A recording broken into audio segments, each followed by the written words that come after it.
वक्त बदला जमाना भी हंसने लगा। वाह रे दुनिया तू क्या से क्या हो गई, बदनसीबी लिए यह गरीबी चली, जाए अमीरों के पहले तले सो गई। जो है लोभी व भोगी व जोगी बना, ऐसे लोगों का दुनिया में सम्मान है। अरे ढोंगी जोगी की होगी कभी ना कदर, हर कोई का अलग अपना स्थान है।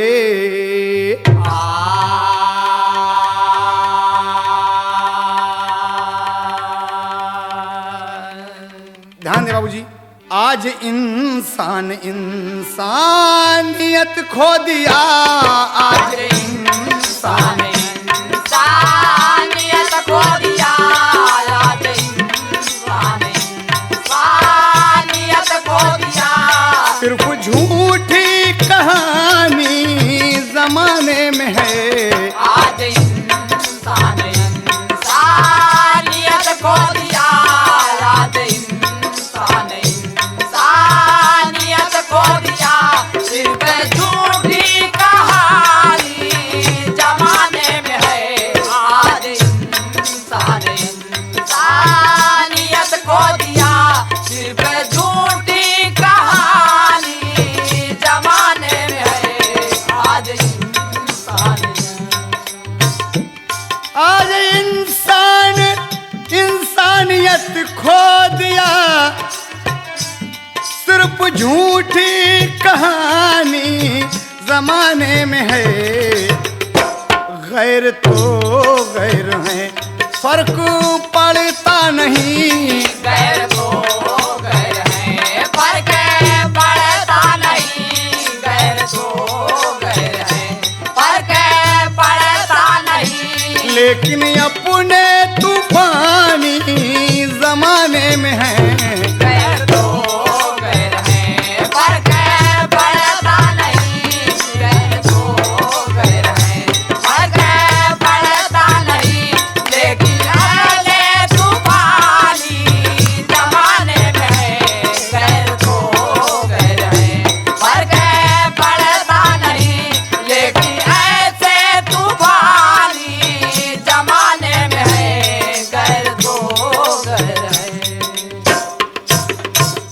बाबूजी, राजस्थान जिला बीकानेर आला है, हजारी लाल का परिवार भोला भाला है। बड़ा बेटा भवन में रामचंद्र प्यारा है, छोटा बेटा है कृष्णचंद्र भी दुलारा है। बेटी छोटी है जिसका नाम देवकी रानी, बेटी छोटी है जिसका नाम देवकी रानी, बेटी छोटी है जिसका नाम देवकी रानी। उम्र है 7 साल छत पे बरसता पानी, उम्र है 7 साल छत पे बरसता पानी, उम्र है 7 साल छत पे बरसता पानी। रात का वक्त था जब पानी की फुहार पड़ी, उठी झट देवकी जाने को है तैयार खड़ी। पांव सीढ़ी से फिसला गिर गई बेचारी है, आँख की रोशनी झट खो दिया दुखियारी है। हो गई देवकी अंधी मुकद्दर फूट गया, हो गया देवकी अंधी मुकद्दर फूट गया, हो गई अंधी मुकद्दर फूट गया। बना बनाया उसका सारा सपना टूट गया, बना बनाया उसका सारा सपना टूट गया, बना बनाया उसका सारा सपना टूट गया।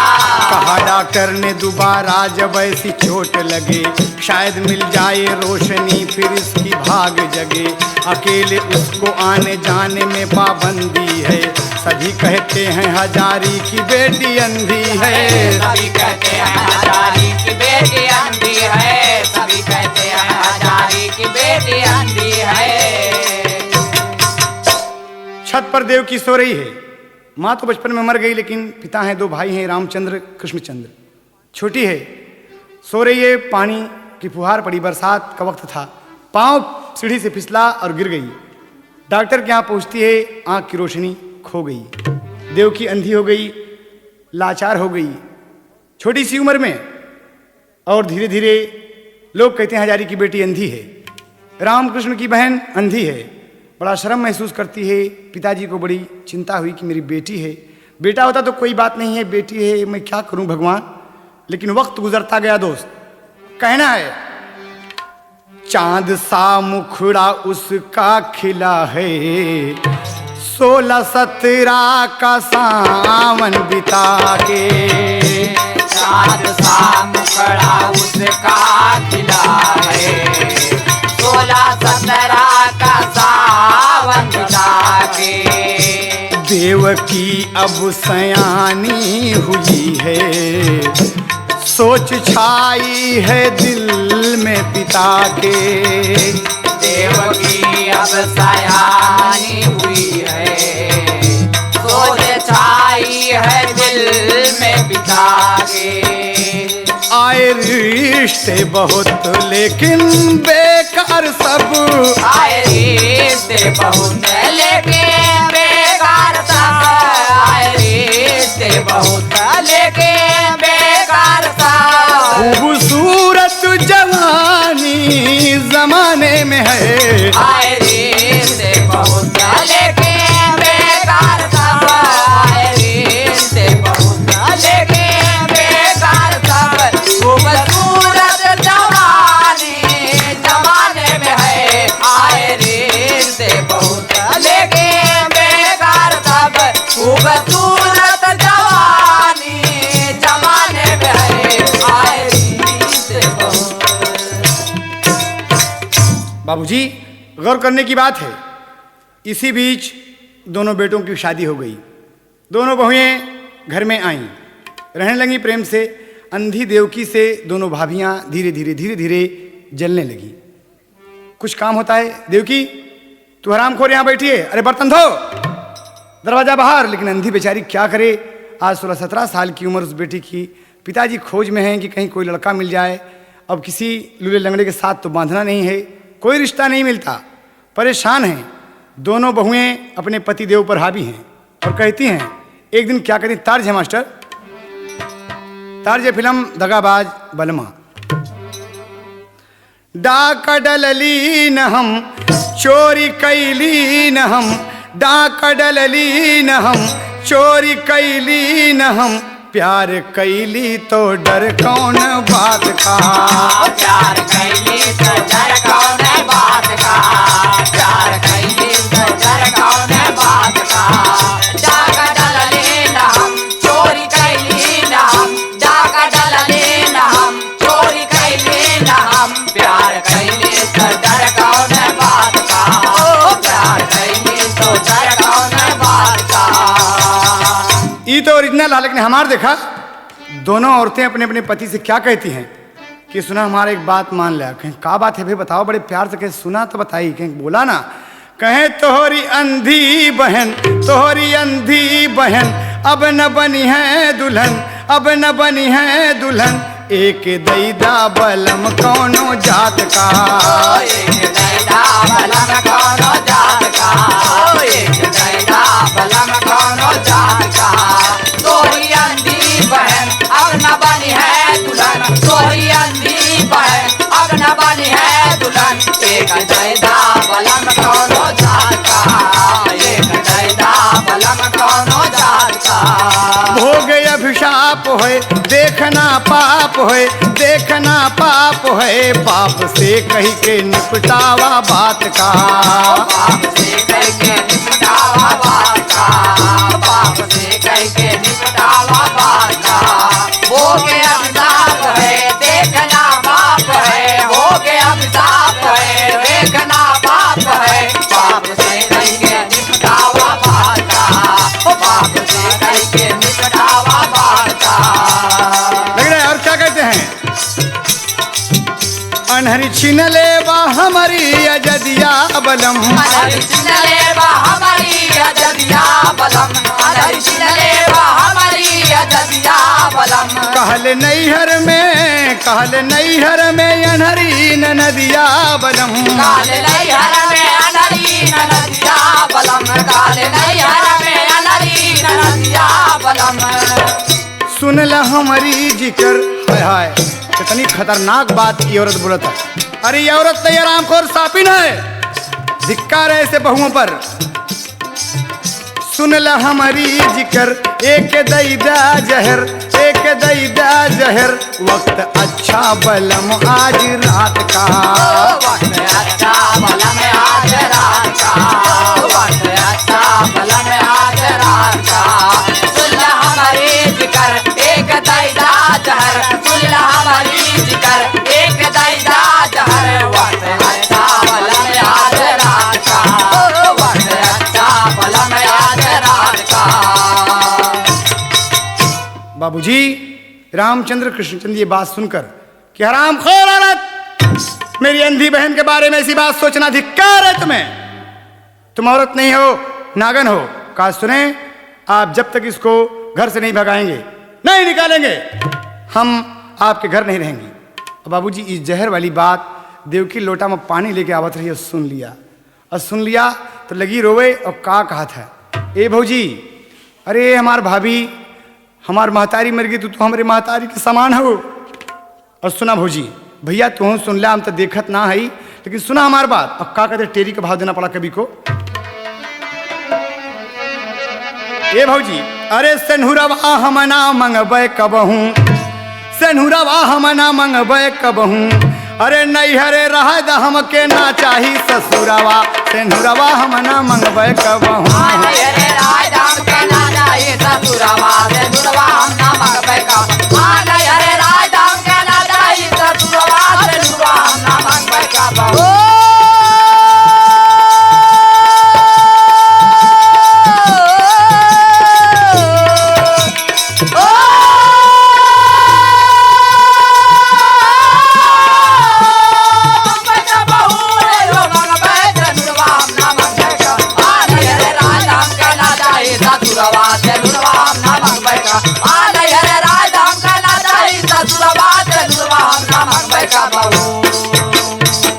क्या कहती है कि भौजी हमार बात सुना, हम तो अंधी है, तू हमका जहर देबू। अरे सुना तो, का पैबू हम चली जाब जब छोड़ के टोला, का पैबू, का पैबू शबनम से बन के भौजी शोला, का पैबू, का पैबू अपराधी बन के मुहवा खोला, का पैबू, का पैबू हमरा के मार के भौजी बोला, का पैबू, का पैबू हमरा के मार के भौला भौजी, का पैबू, का पैबू हमरा के मार के बोला भौजी, का पैबू। अरे हत्यारी लगी और दुनिया तुम्हें पापी कहेगी, अपराधी कहेगी, हमें मार के तू का पैबू भौजी, का पैबू। और आके गुड़वा पकड़ के गिर गया, का कहा था, ए भौजी तू हमार माँ हो भौजी। सुना, रो रो कहे देवकी भौजी समय बड़ा लाचार, अरे बालेपन महतारी मर गई, अरे निर्धन बाप हमार हो सेनुरवा, हम न मंगबे कबहू, अरे प्यार से हम खियावा, हम खैबै महुरवा, सेनुरवा हम न मंगबे कबहू। प्यार से हम खियावा, हम खैबै महुरवा, सेनुरवा हम न मंगबे कबहू। प्यार से हम खियावा, हम खैबै महुरवा, सेनुरवा हम न मंगबे कबहू।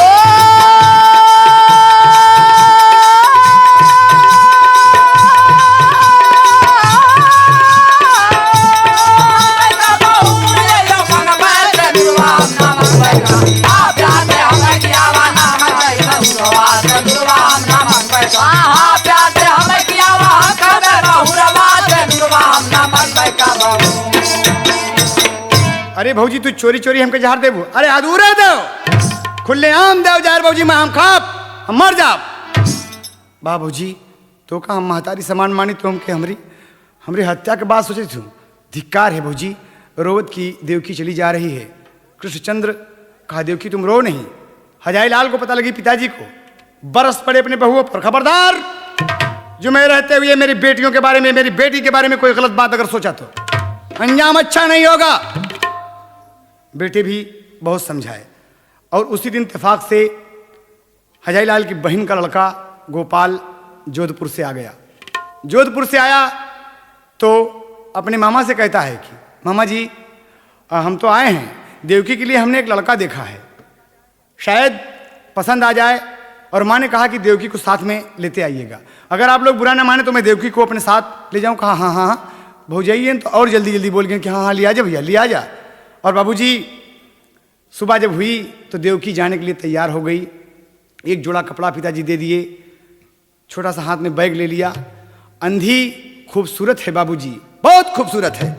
यकीनन भगवान ने उसे अपने हाथों से संवारा है, लेकिन जाने मुकद्दर की क्या बात है कि आँख की रोशनी चली गई। और बाबूजी जब जा रही है आज तो अपने भौजी के गोड़ पकड़ के कहा था, ताज है तनिक पत्ती पढ़ ला मास्टर, सही हो। सुना मोरी भौजी हो, सुना मोरी भौजी हो, अरे अब हमसे जिन कबहू रही खिलाफ। सुना मोरी भौजी हो, अब हमसे जिन कबहू रही खिलाफ। सुना मोरी भौजी हो, अब हमसे जिन कबहू रही खिलाफ। सुना मोरी भौजी हो।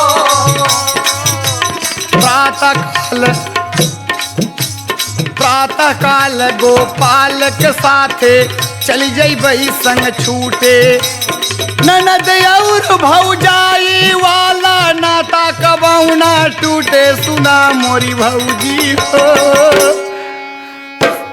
सुना मोरी भौजी हो, खता कसुरवा कुल कई दिहली माफ। सुना मोरी भौजी हो, खता कसुरवा कुल कई दिहली माफ। सुना मोरी भौजी हो, खता कसुरवा कुल कई दिहली माफ। सुना मोरी भौजी हो, खता कसुरवा कुल कई दिहली माफ। सुना मोरी भौजी हो। भौजी जो कुछ हमसे त्रुटि हुई होगी तुम्हारी खिदमत में माफ़ कर देना भौजी। हम जाते ही हो सका था कि आई ना आई, जिंदगी का कोनो भरोसा ना बा। बाबूजी सुबह रो रो कर देवकी गोपाल के साथ अपने बुआ के घर चल दिया। ट्रेन पर सवार होकर चले जा रहे हैं और ट्रेन पर बगल में ही एक जोगी बाबा बैठे हैं। एक जोगी बाबा बैठे हैं, राम राम हरे राम, राम राम हरे राम कर रहे हैं। कभी कभी कहा गया दोस्त देहात में कि जवान जोगी वैद्य रोगी, शूर पीठी घाव रे, और कीमिया होए भीख मांगे इनके ना पतियाव रे। तो कहना है बाबूजी बैठे हैं दोनों, बातचीत कर रहे हैं गोपाल से। आप कहाँ जाएंगे? हम तो जोधपुर जाएंगे। कहो और आप साहब? कहाँ? हम भी वहीं चलेंगे। देवकी जोगी बाबा के दिल में बस गई। देख रहे हैं कि लड़की तो बड़ी खूबसूरत है, ये जोगी है, धिक्कार है, इसने पीताम्बर को दाग लगा दिया, बदतमीज, नीयत खराब है। और क्या कहती है? और देवकी सोच रही मन में, सुनिए ना ना ना ना ऐसी बात नहीं है। बाबा जी उठ निकाले और शराब की बोतल, कहा लीजिए सोमरस है। कहा सोमरस कहाँ? पिए और बाबा जी भी पी लिए। देवकी तो देख नहीं रही है, ट्रेन में बाकी लोग और हैं, सब देख रहे हैं कि बाबा ये अजीब बाबा है, ये मॉडर्न टाइप का बाबा है, शराब भी पी रहा है, बदतमीज। कुछ नशे में जब हुआ तो कहा कि सुनो, कहाँ? एक तज लगा था। और देवकी हल्की हल्की नींद का बहाना कर लिया, नाटक कर लिया, बैठी है सीट पर। गोपाल भी मस्त है। बाबा जी जब लगे गाने फिल्म खानदान से, क्या है कहते हैं, तेरा रूप चांद का हाला, गोरे गाल पे तिल है काला। तेरा रूप श्रृंगार इसका वर्णन, काला, गोरे गाल पे तिल है काला। तेरा रूप चांद का हाला, गोरे गाल पे तिल है काला। गोरे गोरे गाल को चूमे तेरे कान का बाला रे। तेरा रूप चांद का हाला, गोरे गाल पे तिल है काला। तेरा रूप चांद का हाला, गोरे गाल पे तिल है काला। ध्यान दे, बाबा कह रहे हैं, देख रहे हैं। देवकी तो देख नहीं रही है, सोने का नाटक किए है। पिक बैनी मृग नैनी कामिनी, अंग अंग तेरा नशीला है। अंग अंग तेरा नशीला है, अंग अंग तेरा नशीला है। जैसे कुमुदनी लगे पद्मिनी, गोरा बदन गदरीला है। गोरा बदन गदरीला है, गोरा बदन गदरीला है। रंभा कहूँ उर्वशी तुझको, रंभा कहूँ उर्वशी तुझको या कह दूं ब्रिजबाला रे तेरा रूप चांद का हाला, गोरे गाल पे तिल है काला। तेरा रूप चांद का हाला, गोरे गाल पे तिल है काला। गोरे गोरे गाल को चूमे तेरे कान का बाला रे तेरा रूप चांद का हाला, गोरे गाल पे तिल है काला। तेरा रूप चांद का हाला, गोरे गाल पे तिल है काला। ये हरामखोर साधु है, बगल में तरह तरह की धार्मिक पुस्तकें लिए हैं, लेकिन ये बदतमीज की नीयत देवकी के ऊपर खराब है। और गोपाल भी कुछ हल्के हल्के नशे में है, पता नहीं लगता उसको कि बाबा जी क्या करें, वो देवकी के ऊपर दीवाना है। देवकी समझ गई कि साधु बाबा की नीयत खराब है, देख तो नहीं रही है लेकिन उठ गई, उठी वहां से और धीरे धीरे वो चलने लगी। धीरे धीरे चल रही है लेकिन खड़ी है और सोच रही, क्या सोच रही है, बाबा जी क्या गाते।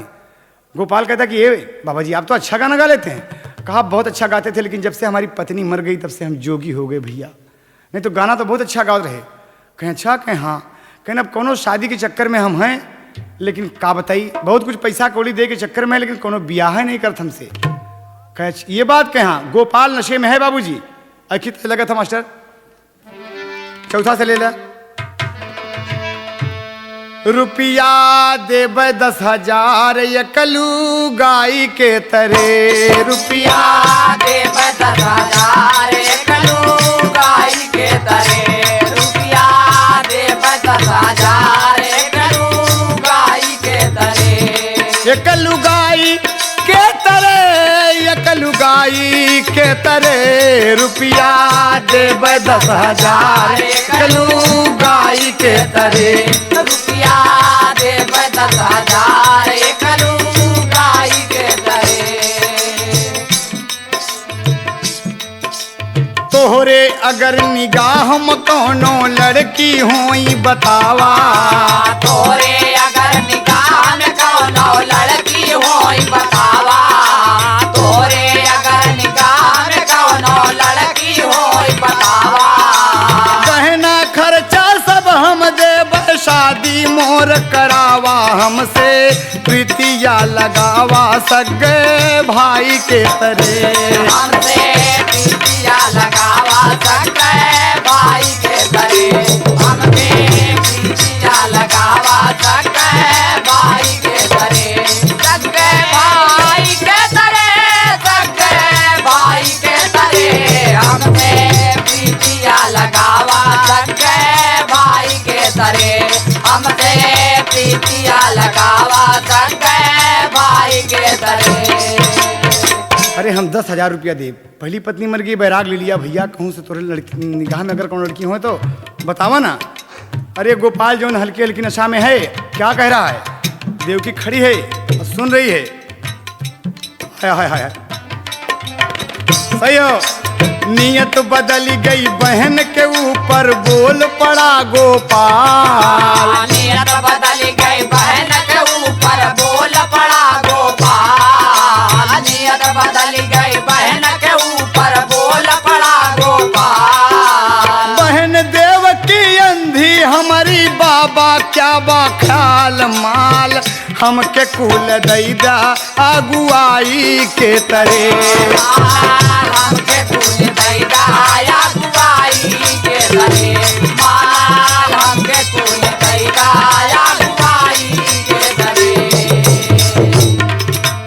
जैसे रोगिया के मन भावई वैसे वैद्य बतावे। जैसे रोगिया के मन भावे वैसे वैद्य बतावे।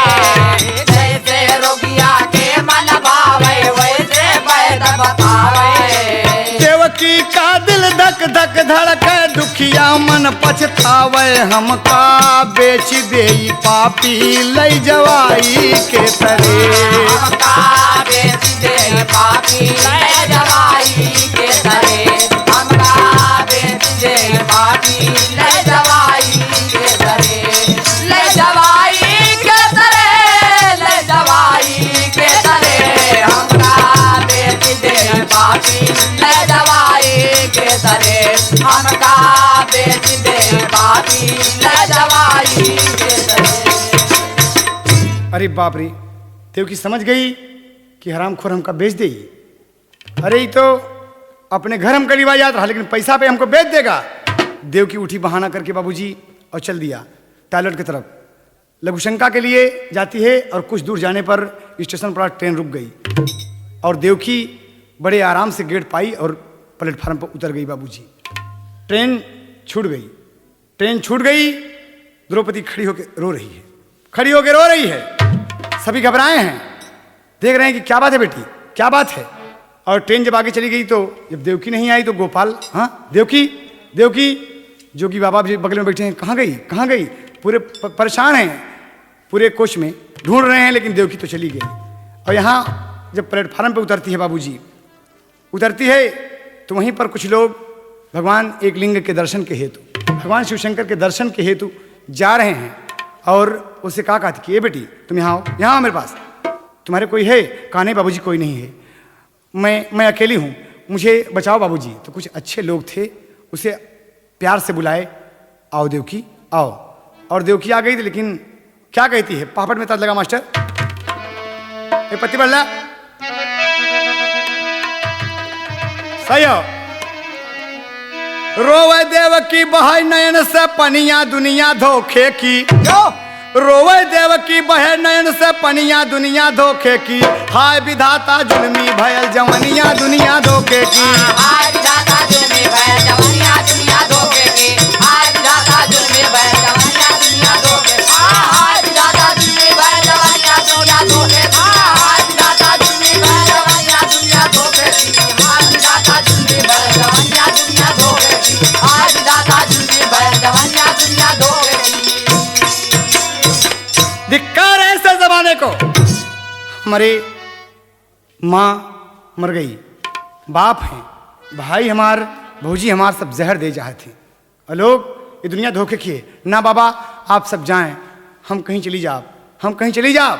लेकिन लोग समझाते हैं कि नहीं बेटी, देवी के दर्शन वाले, शंकर के दर्शन वाले कुछ लोग लगे समझाने हो। आपने और पराए में के करा के अच्छा माने हो। कहा बिटिया तू एकदम नाराज न हुआ, एकदम मन में शंका जिन लिया हुआ। अरे चला तू हमारे संगवा मान बचनिया दुनिया धोखे की। अब भोले बाबा के हम तरफ पूजनिया दुनिया धोखे की। भोले बाबा के हम तरफ पूजनिया दुनिया धोखे की। भोले बाबा के हम तरफ पूजनिया दुनिया धोखे की। भोले बाबा के हम तरफ पूजनिया दुनिया धोखे, दुनिया धोखे, दुनिया धोखे की। भोले बाबा के हम तरफ पूजनिया दुनिया धोखे की। भोले बाबा के हम तरफ पूजनिया दुनिया धोखे की। हम भोले बाबा का दर्शन करेंगे बेटी, मन पवित्र होगा, चलो ना। कहा बाबूजी आप ठीक बोल रहे हैं ना। कहा हाँ। अरे पगली तू मुझे अपना पिता समझ, ये तेरी माँ समान है, चल मेरी बेटी आ मेरे साथ। वहीं से बाबूजी स्टेशन पार हुए और बस पर सवार हुए, देवकी को लेकर चल दिए लोग। और शाम को बाबूजी बस एक मंदिर के सामने रुकी है। नित्य क्रिया से लोग फारिग हुए, फुर्सत हुए, बैठे हैं बड़े प्रेम से भगवान शंकर का ओम नमो शिवाय, ओम नमो शिवाय सब भक्तगण कर रहे हैं। बस रुकी हुई है, देवकी भी बैठी है, कुछ दिखाई नहीं पड़ता बेचारी का। मन में सोच के रह जाती है कि ऐसे सुंदर सुंदर स्थान है, भगवान हमारे साथ काहे अन्याय किया। लेकिन देखें आप, बड़ी विचित्र बात होगी बाबूजी।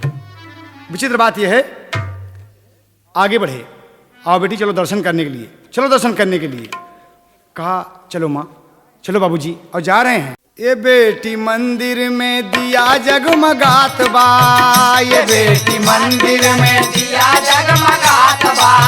ये बेटी मंदिर में दिया जगमगात बा।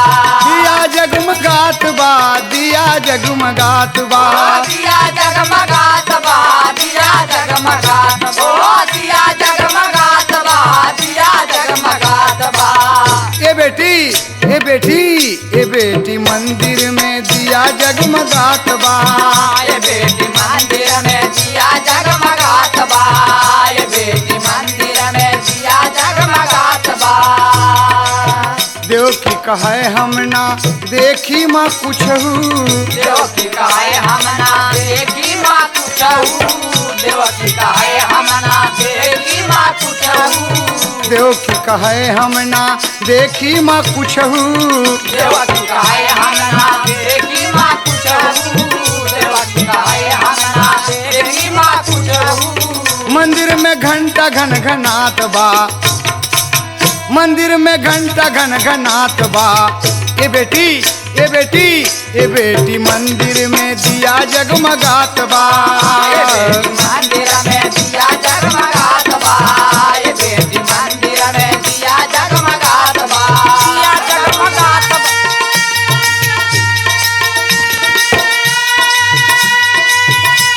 अरे जिया मुरैला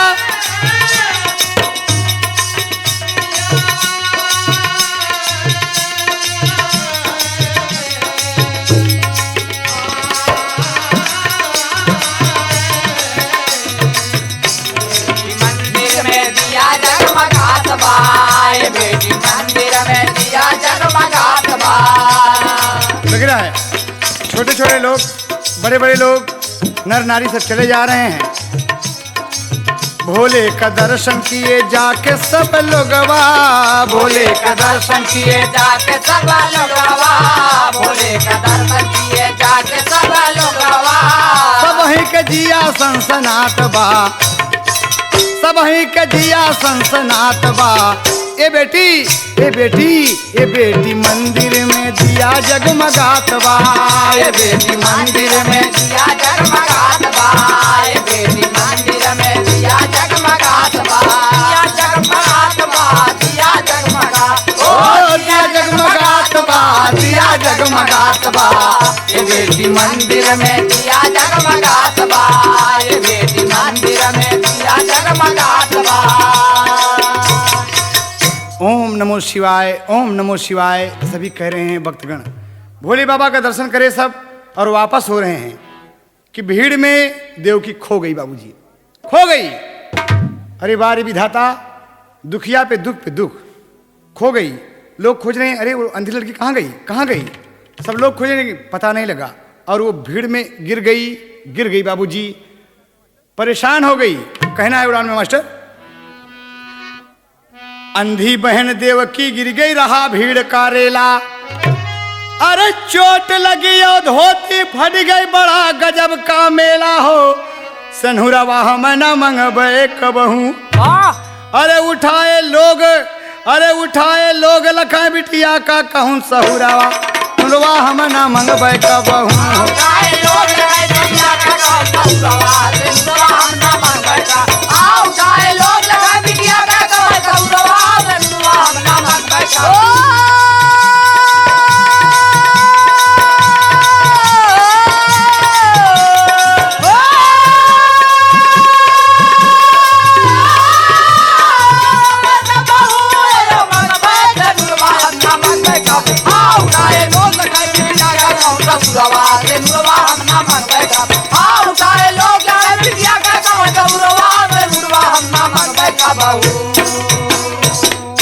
रो रही है। लोग घेर कर खड़े हो गए और उठा लिए देवकी को। कहाँ जाओगी बेटी? बाबूजी मेरे कोई नहीं है, मैं अंधी हूँ, लाचार हूँ, गरीब हूँ, मोहताज हूँ, मेरे कोई नहीं है। कहा बोलो बेटी कहाँ जाओगी? कहा मैं कहीं नहीं जाऊँगी बाबूजी, मेरा कोई नहीं, दुनिया में कोई नहीं है। कहा कुछ तो एक ही तरह लगा था। और तारजू है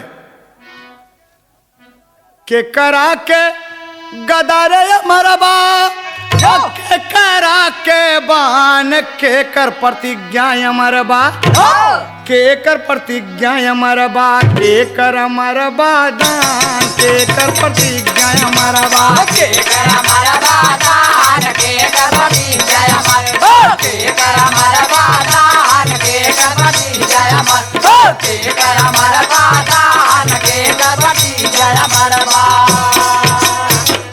जवाब में होता कि भीमसेन की गदाय अमर है, अरे अर्जुन के बाण भीष्म प्रतिज्ञा अमर है, भीष्म प्रतिज्ञा अमर है, दानी करण के दान भीष्म प्रतिज्ञा अमर है, दानी करण के दान भीष्म प्रतिज्ञा अमर है, दानी करण के दान भीष्म प्रतिज्ञा अमर है, दानी करण के दान भीष्म प्रतिज्ञा अमर है, दानी करण के दान भीष्म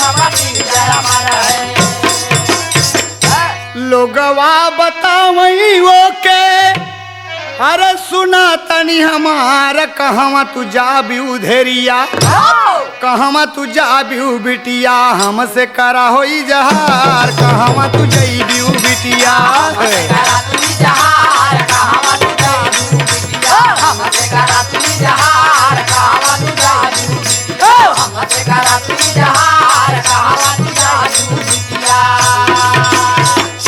इतने में उसी भीड़ में बाबूजी हरि ओम नाम का एक व्यक्ति था जो 65-70 साल की उम्र रही होगी और मिला। कहा बेटी कहाँ जाओगी? कहा कहीं नहीं जाऊंगी बाबूजी। कहा चल अगर तेरे कोई नहीं है, तू अंधी है, लाचार है, तो चल मेरे साथ में मेरा परिवार है, मैं माँ वैष्णो देवी के दर्शन को जा रहा हूँ, चल माँ शेरावाली के दरबार में मैं तुझे ले चलूँगा। कहा ना ना ना नहीं बाबूजी, मुझे दुनिया धोखा देती है। मैंने कहा माँ शेरावाली की सौगंध है, बोल जय माता दी, जयकारा शेरावाली का, चल बेटी चल मेरे साथ। कहा बाबूजी आप मुझे वहाँ पहुँचाएंगे? कहा हाँ बेटी तुम चिंता मत करो, मैं तुम्हें पहुँचाऊँगा, चलो चलो मेरे साथ।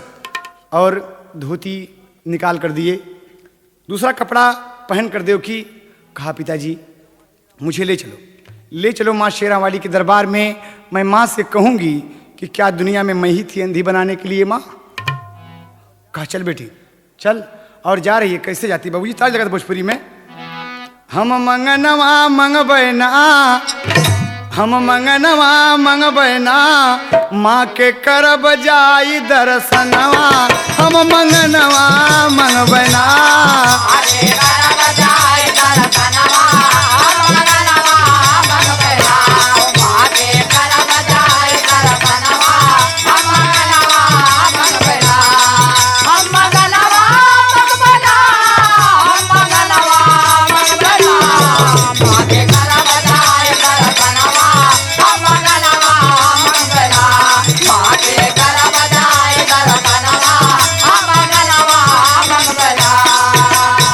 चल चलत कयु दिनवा बितवले,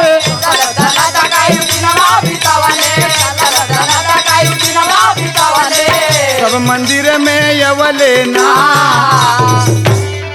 तब मंदिर में अवले ना, कहिया माँ के मिली चरणवा, कहिया माँ के मिली चरणवा, हम मंगनवा मंगबैना।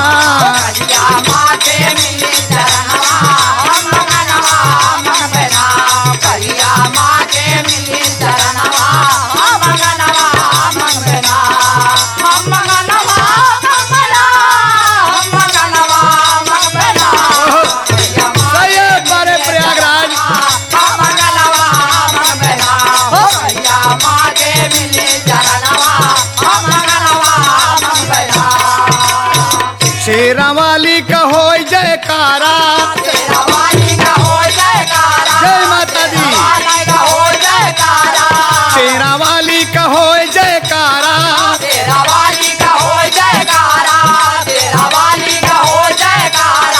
सबका मनवा हर से ना, सबके मनवा हर से ना, हिय से सब ही करत पूजनवा, हिय से सब ही करत पूजनवा, हम मंगनवा मंगबैना।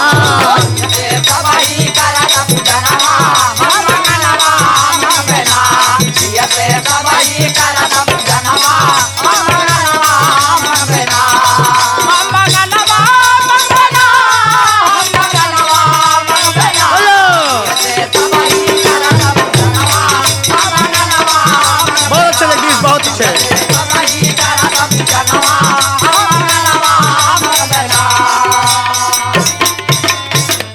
बाबूजी, कई दिन लगे, माँ के दरबार में आखिर देवकी आज पहुंच ही गई।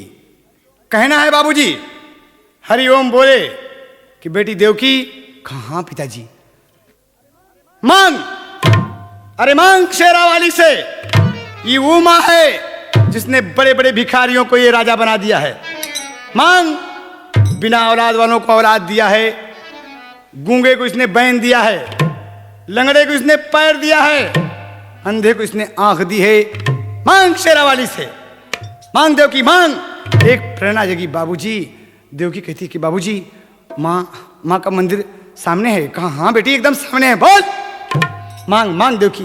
देवकी कहती है कि माँ माँ मेरी एक विनती सुन लो मेरी माँ, हमने बहुत दुख उठाए हैं माँ, मैं तुमसे कुछ मांगना चाहती हूँ माँ, मुझे कुछ न देना माँ, मैं एक चीज़ तुमसे कहना चाहती हूँ। और देवकी माँ शेरावाली के दरबार में क्या कहती है? जयकारा शेरावाली का, जय माता दी। मेरी नस नस बोले जय माता दी, रग रग बोले जय माता दी, जय माता दी, जय माता दी। और क्या कहती है बाबूजी? तर्ज है, पर्दा बना के मास्टर दिया। अंधी देव की कह रही है, पर्वत पर है मंदिर, पर्वत पर है मंदिर, मंदिर में एक अंधी, मंदिर में एक अंधी, अंधी गिर न जाए, अंधी गिर न जाए मैया देखना। पर्वत पर है मंदिर, मंदिर में एक अंधी, पर्वत पर है मंदिर, मंदिर में एक अंधी, अंधी गिर न जाए, अंधी गिर न जाए मैया देखना। पर्वत पर है मंदिर, मंदिर में एक अंधी, अंधी गिर न जाए, अंधी गिर न जाए मैया देखना। हे माँ, जय माता दी, जय माता दी, प्रेम से बोलो जय माता दी, जय माता दी, जय माता दी, प्रेम से बोलो जय माता दी। जयकारा शेरावाली का, जयकारा शेरावाली का, जयकारा शेरावाली का, जयकारा शेरावाली का। जगमग जगमग ज्योति जली है, जगमग जगमग ज्योति जली है, जगमग जगमग ज्योति जली है। जग से निराली मेरे माँ की गली है, माँ की गली है। रब ने बनाया दुनिया, रब ने बनाया दुनिया, दुनिया है एक मंडी, दुनिया है एक मंडी, मंडी लुट न जाए, मंडी लुट न जाए मैया देखना। रब ने बनाया दुनिया, दुनिया है एक मंडी, रब ने बनाया दुनिया, दुनिया है एक मंडी, मंडी लुट न जाए। जय माता दी, प्रेम से बोलो जय माता दी, जय माता दी, जय माता दी। दुनिया है एक मंडी, मंडी लुट न जाए, मंडी लुट न जाए मैया देखना। कहती है बाबूजी, घर घर गूंजे तेरो जयकारा, घर घर गूंजे तेरो जयकारा, घर घर गूंजे तेरो जयकारा। अंधी को माँ दे दो सहारा, दे दो सहारा। आण मास का पिंजरा, आण मास का पिंजरा, पिंजरे में एक पंछी, पिंजरे में एक पंछी, पंछी उड़ न जाए, पंछी उड़ न जाए मैया देखना। हार मास का पिंजरा, पिंजरे में एक पंछी, हार मास का पिंजरा, पिंजरे में एक पंछी, पंछी उड़ न जाए, पंछी उड़ न जाए मैया देखना। हार मास का पिंजरा, पिंजरे में एक पंछी, पंछी उड़ न जाए, पंछी उड़ न जाए मैया देखना, मैया देखना, मैया देखना। जय माता दी शेरावाली, प्रेम से बोलो जय माता दी, प्रेम से बोलो जय माता दी। जयकारा शेरावाली का, जयकारा शेरावाली का, प्रेम से बोलो जय माता दी, रग रग बोले जय माता दी, नस नस बोले जय माता दी।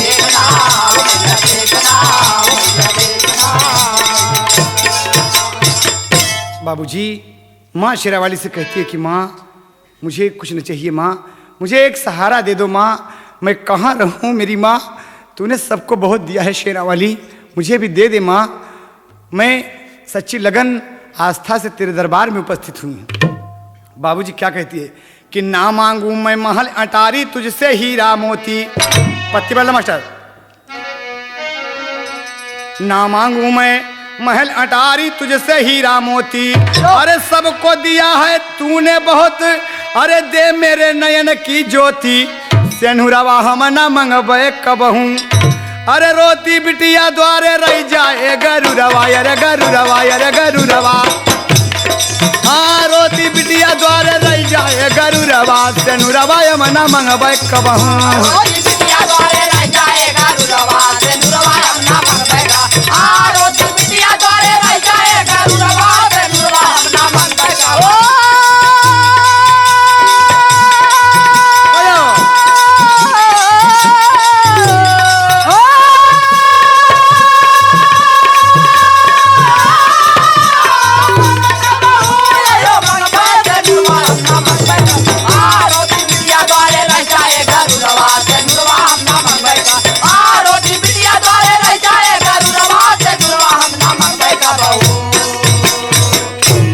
बाबूजी लोगों का धक्का लगा, लोगों का धक्का लगा। इधर तो मांग रही है कि अंधी गिर न जाए मैया देखना, लेकिन बाबूजी धक्का लगा और देवकी गिर गई और गिर गई, गिरती चली गई, गिरते गिरते बाबूजी ध्यान दीजिए, माँ के दरबार से सीढ़ियों पर लुढ़कती चली आ रही है। माँ शेरा वाली, बाबूजी बोलती हुई देवकी की बोलती बंद हो गई बाबूजी। आफत पे आफत पड़ गई, कभी को आल्हा का भाव देना पड़ा। सही हो। अरे आफत पे आफत सर पे झेले ला बहिनिया देवकी, आफत पे आफत सर पे झेले ला बहिनिया देवकी, आफत पे आफत सर पे झेले ला बहिनिया देवकी। सीढ़िया से नीचे गिर गई, हो गई बेहोश, लोगवा उठा के वो के ले गए अस्पतालिया ये भैया, लोगवा उठा के वो के ले गए अस्पतालिया ये भैया, लोगवा उठा के वो के ले गए अस्पतालिया ये भैया। डॉक्टर एक काबिल जहाँ रहे बियन घोष, लड़की बेहोश जम के किहले दवैया ये भैया, लड़की बेहोश जम के किहले दवैया ये भैया, लड़की बेहोश जम के किहले दवैया ये भैया। राहुल कंपाउंडर ओके बड़ा अफसोस, हाय रे ये भागन देव की लेटली पलंगिया पे, हाय रे भागन देव की लेटली पलंगिया पे, हाय रे भागन देव की लेटली पलंगिया पे। 3 घंटा बाद भैली देवकी के होश, शेरा वाली कह के चिल्लाए बबुई, शेरा वाली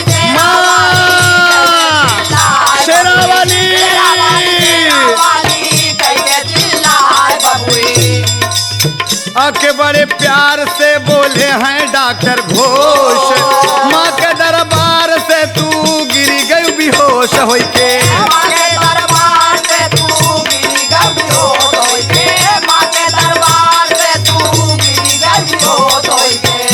मान बाटे बेटी के हुए के दोस्त, उठाया के खोला बेटी देवकी विचार है मन में, उठाया के खोला देवकी विचार है मन में, उठाया के खोला बेटी देवकी विचार है मन में, उठाया के खोला बेटी देवकी विचार है मन में। अखिया में ज्योतिया भरल तन में जो, अखिया में ज्योतिया भरल तन में जो, अखिया में ज्योतिया भरल तन में जो।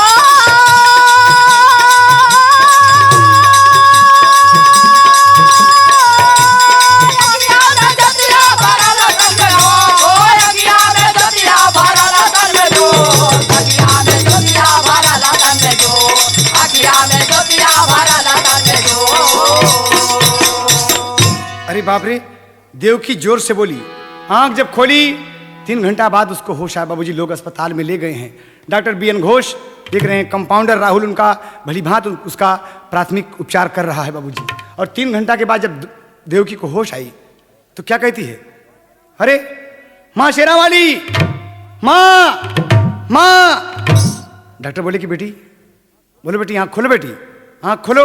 और देवकी जब जोर से बोली बाबूजी, मैं देख सकती हूँ, मैं देख सकती हूँ डॉक्टर बाबू, मैं देख सकती हूँ। डॉक्टर बाबू मैं देखने लगी।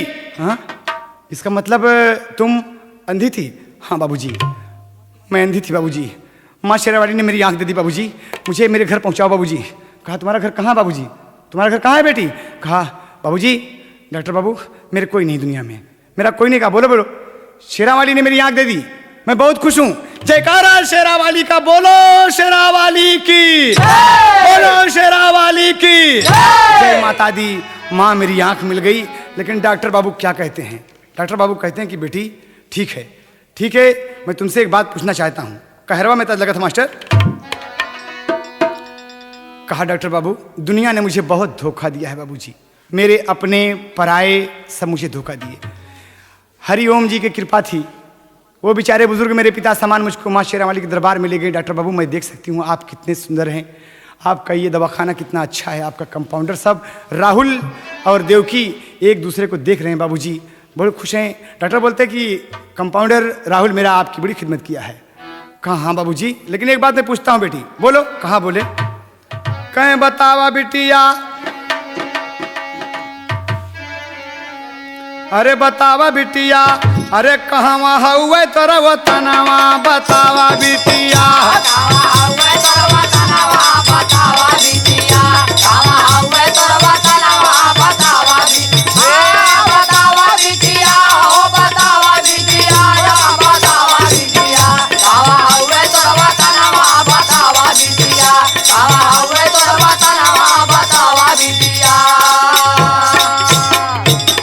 तोहका तोहरे घर पहुँचाऊ तनिक न चिंता लाना, तोहका तोहरे घर पहुँचाऊ तनिक न चिंता लाना। कह देव कि हमरे क्यों न पिताजी बतिया माना, बाना धरबै जोगी बनावा, बतावा बबुआ।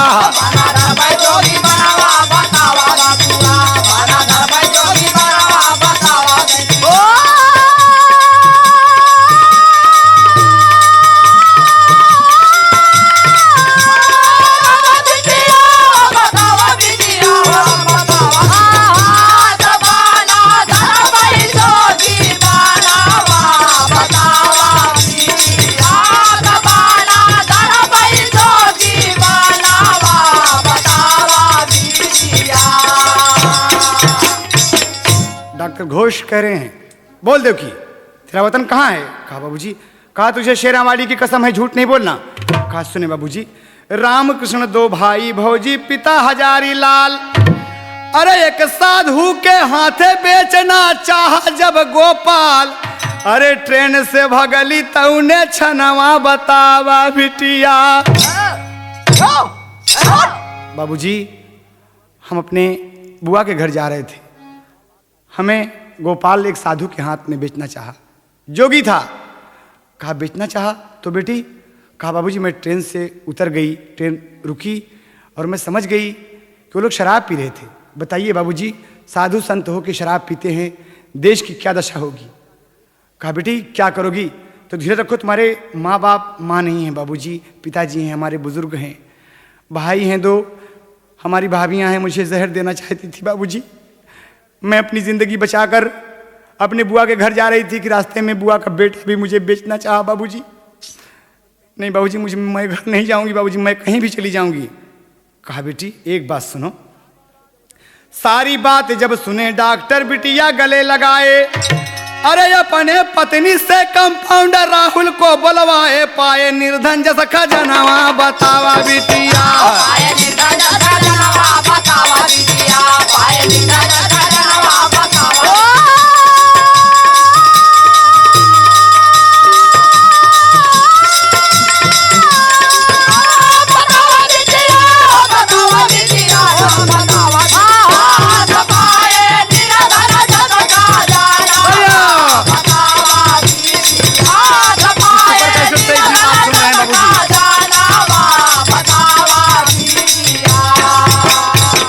अपनी पत्नी को बुलवाए और कंपाउंडर राहुल को बुलाए कि हाँ बेटा तेरी शादी नहीं हुई देव की। कहा नहीं बाबूजी, शादी के लिए तो मेरे घर वाले मुझे जहर देना चाहते थे। कहा राहुल यहाँ बेटा, देख लड़की देव की तुम्हें पसंद है? कहा डॉक्टर जी आप मेरे पिता समान हैं। कहा देव की तुम देखो मेरे कंपाउंडर राहुल को, तुम्हें पसंद है ये?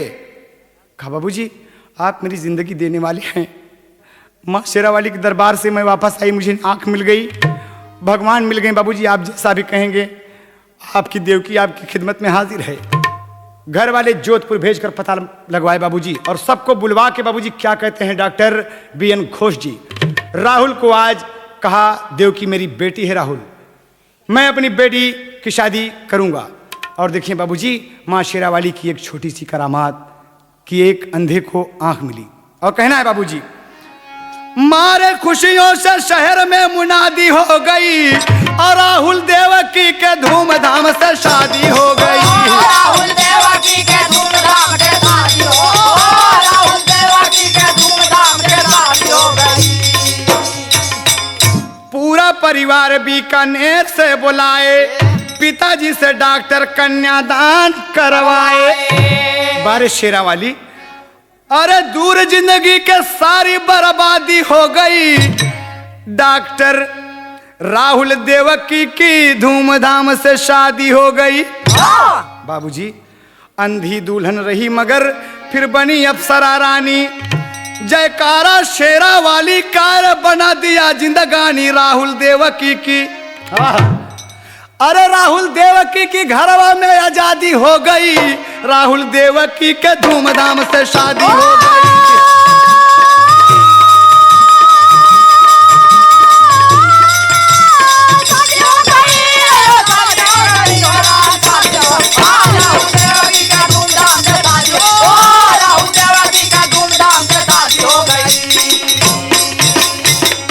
तो बाबूजी, अंतिम शब्द में कहना है कि नस नस बोले जय माता दी, जय जय शेरा वाली।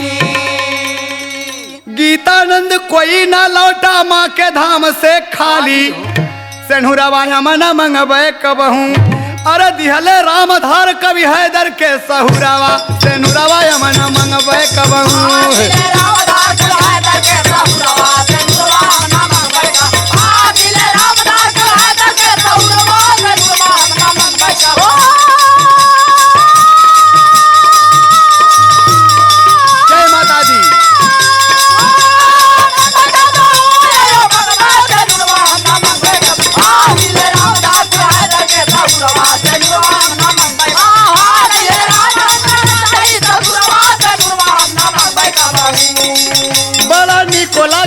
बड़ा निको लागे माँ का दरबार, नाचेंगे हम आंगन में। बड़ा निको लागे माँ का दरबार, नाचेंगे हम आंगन में। बड़ा निको लागे माँ का दरबार, नाचेंगे हम आंगन में। बड़ा निको लागे माँ का दरबार, नाचेंगे हम आंगन में।